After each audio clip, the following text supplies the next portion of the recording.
So I'm Rabbi Claudia Kreiman. I'm senior rabbi at TBZ Brookline. Is that good?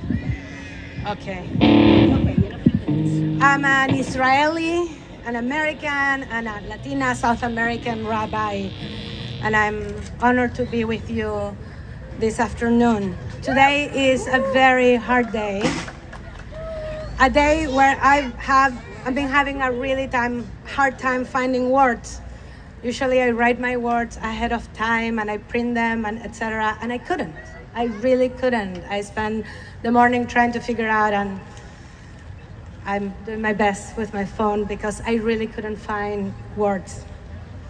As we witness the first piece of this far-right judicial coup in Israel, which was just passed in the Knesset 64-0, despite 29 weeks of mass protests, strikes, marches, and acts of civil disobedience by hundreds of thousands of Israelis. Woo! Woo!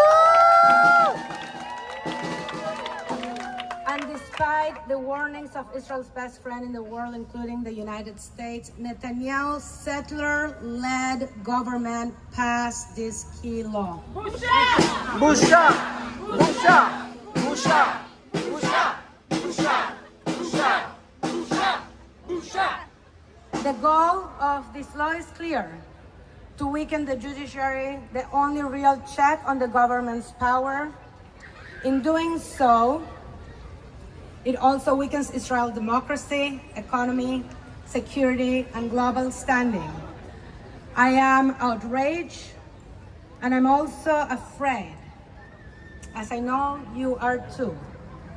But we stand here together with hundreds of thousands of Israelis who have been protesting night and day for the past 7 months.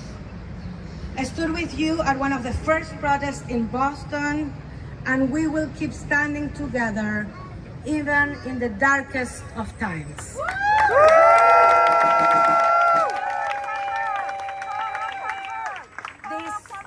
This past Shabbat, we gather in synagogues and read from the book of Isaiah from the 8th century BC, announcing the upcoming destruction of Jerusalem. Many read that as an historical account of the past. But if you heard the Haftarah, if you heard the prophet this past Shabbat, or hear the words now, we can hear that this is speaking also about our times. שרייך סוררים וחברי גנבים כולו, אוהב שוחד ורודף שלמנים, יתום לא ישפוטו וריב אלמנה לא יבוא עליהם. Your ministers are deviants. Your friends are criminals and thieves. Everyone avid for presents and bribe and greedy for gifts. They do not judge the case of the orphan, and the widow's cause never reaches them. Busha! Busha! Busha! Busha! Busha! Busha! These words are too real.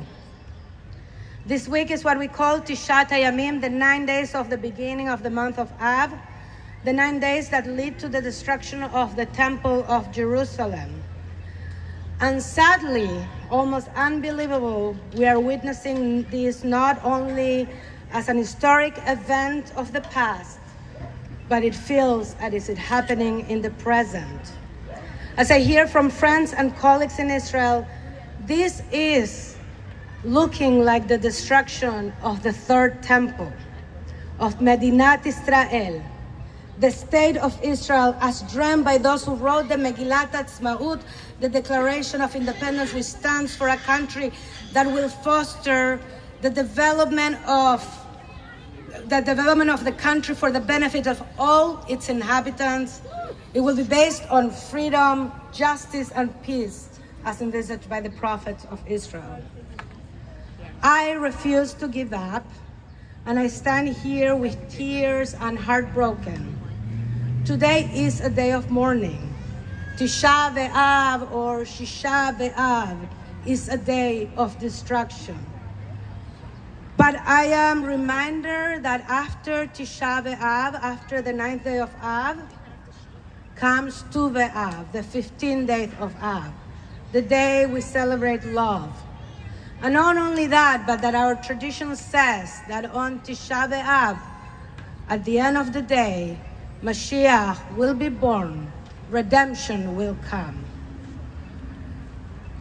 So, as we feel destruction coming, we also have to hope and believe that we can bring redemption and change. As someone who grew up under dictatorship in Chile, I am reminded now that the dictatorship actually ended, eventually. Lots of lives were taken, lots of suffering. It took too long. But those who fought for democracy in Chile eventually won.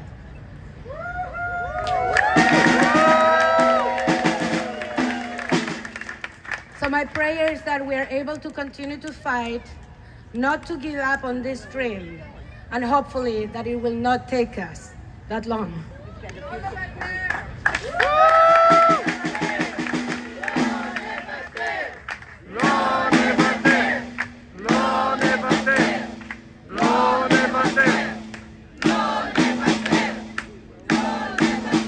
So we stand here today joining the hundreds of thousands of Israelis that have gathered in Israel as well in so many cities around the world, marching, camping, singing, believing, people from different sides of the political spectrum, people that in the past would have not stood together, but now they are, maybe still disagreeing on some key issues, but recognizing that Prime Minister Benjamin Netanyahu's government is destroying Israeli democracy.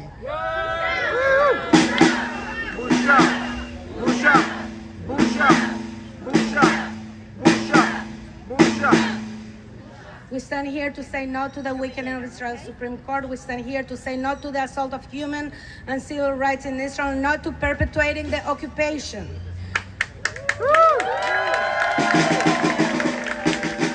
We stand here to say yes to protecting democracy and building a more just Israeli society. I know our voice matters. Friends in Israel are moved to hear that we are standing with them. Keeping silent now is not the way to go. It is imperative for us to condemn this government institutionalizing discrimination and racism, its attacks in the judicial system, its attempt to undermine the free press, its handover of law enforcement power to extremist politicians, and so much more. As a Jew and a rabbi, I know that I have a moral obligation to speak out against those who use our tradition to justify harmful actions and policies. And I'm glad not to be alone and to be with you today.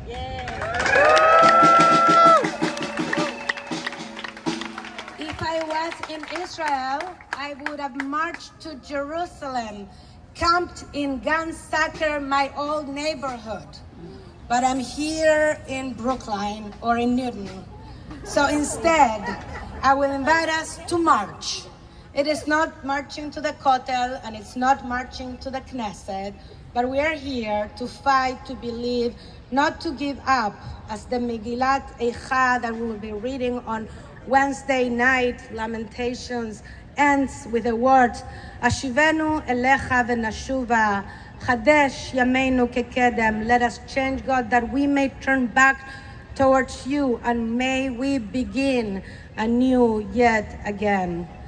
So I'm going to invite you to follow me as we march together, we walk together, we are going, Shula is going to tell us how we're going I'll to help do a little bit. So this is not the end of the program. We're just halfway through. We have a few more songs and a few more speeches that were sent to us, very important ones, and very, very important component at the end. So the thing is this, I need all the people from there to come into the lawn, and Rabbi Claudia is going to go behind this sign that says, from Boston to Jerusalem, democracy. We're bringing from the bedrock of American democracy to the Knesset, to Jerusalem, democracy. Thanks to Nurit and Kobe that helped us produce this sign for us. And so I need everybody there so we get everybody in the picture marching. We're going to march just a short thing around here and come back into this area and make a big circle to continue with the music. We have some great musicians and a couple of speeches. Don't leave us. Don't leave us. Don't leave Israel. Don't leave us. We have a program going. So we need you to come here.